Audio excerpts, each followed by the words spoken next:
Holy shit.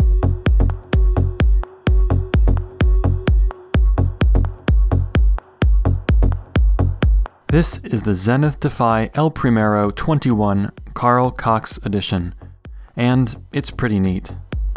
First, a big thanks to YouTube viewer Watch the Fuck for making this review possible. Okay, there's a lot going on here. Where to begin? Well, let's start with Carl Cox. Me being a myopic American, I didn't know that Carl Cox is a British DJ and producer of house and techno music. I think understanding this quickly helps you understand this watch. It's a dance party. It's a rave in orological form. And why the hell not? Theming watches to musicians is something Zenith has been doing for a while, like with this limited edition ceramic El Primero made to honor the Rolling Stones. This one belongs to Time Titans. Like the Carl Cox edition, the Rolling Stones edition is nearly as loud as the music that inspired it. Some facts. The Carl Cox is a limited edition of 200 pieces and has a price tag of just over $19,000 US. Like other Defy El Primeros, this watch's case is 44 millimeters in diameter, 14.4 millimeters thick, and 50 millimeters long. It's also water resistant to 100 meters, which is pretty impressive for not having a screw-down crown. Regarding the size, you're seeing this on my wrist that's just over 7 inches around, about 18 centimeters. Because of the 50 millimeter length, I think you could wear this on a much smaller wrist as long as you're comfortable with some overhang. The Carl Cox is supremely comfortable. Some of that comfort comes from the rubber and Cordura strap, but what really makes this watch a breeze to wear is the feather light carbon case.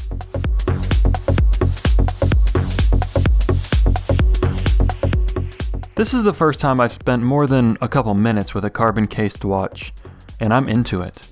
It's light, much lighter than titanium or ceramic. It's extremely resistant to scratches, and because of the way it's produced with carbon fibers, the case has a layered marble effect. From a distance, it looks matte black, but up close, the structure becomes more apparent. Zenith makes other carbon Defy El Primero watches, but for the Carl Cox edition, they did something special with the carbon. They weaved in luminous material. And they didn't stop there. Even the stitching on the strap is luminous, though it fades quickly.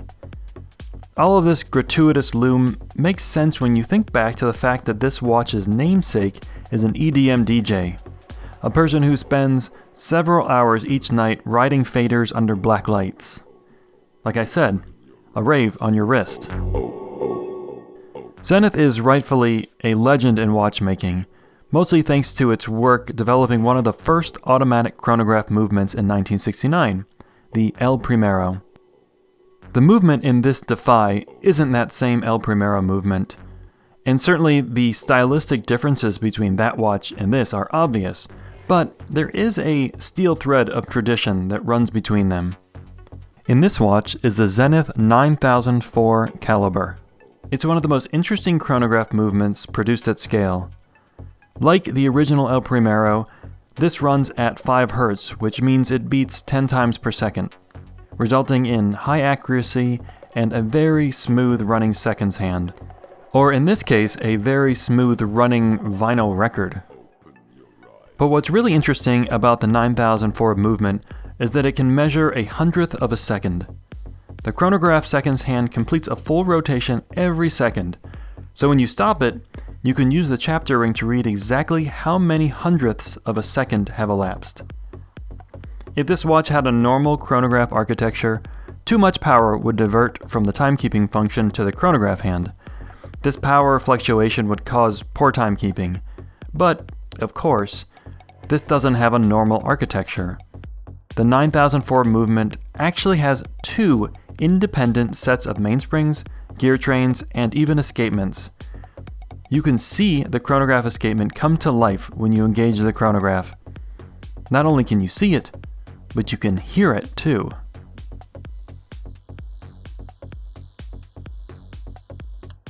I really like what Zenith has been doing with their Defy line. There are chronographs like this, and there are three-handers, but they all share a strong, unapologetically modern design language. While Zenith is still maintaining their more traditional lines, the Defy has been their area of advancement and experimentation, and I find it encouraging that Zenith isn't resting on its well-earned laurels. This Defy El Primero 21 Carl Cox edition isn't for everyone. Certainly its price is exclusionary, but I mean that mostly in style. Honestly, it's not really my style. It's loud, it's unusual, it's very modern, but in a way I kinda wish I was the type of person who wore watches like this. Someone who wears bold, colorful clothes, who doesn't feel like they have to buy a safe, obvious watch, and who dances all night like no one's watching.